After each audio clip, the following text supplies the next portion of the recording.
Honorable members, ইসরায়েলের সংসদে দাঁড়িয়ে প্রথমবার বক্তৃতা দিলেন কোনো ভারতের প্রধানমন্ত্রী।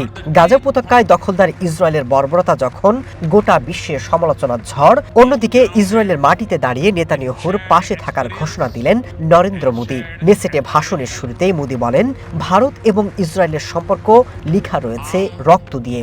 ইসরায়েল খায়।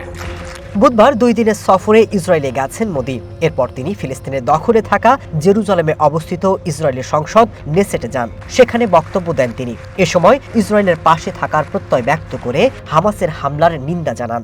We are democracies shaped by history and focus on the future.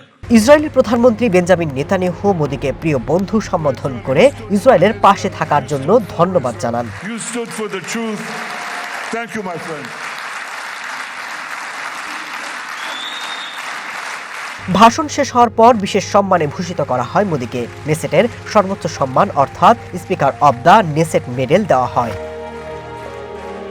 তৃতীয় দফার দায়িত্ব নেওয়ার পরে এটি মোদীর প্রথম ইসরায়েল সফর। অনেকের মতে মোদীর এই সফর আদতে ভারসাম্য রক্ষা করবে। পশ্চিম এশিয়ার বাকি দেশগুলোর সাথে নয়াদিল্লির সমীকরণ ভবিষ্যতে কোন পথে এগোবে তা এই সফর থেকে নির্ধারিত হবে।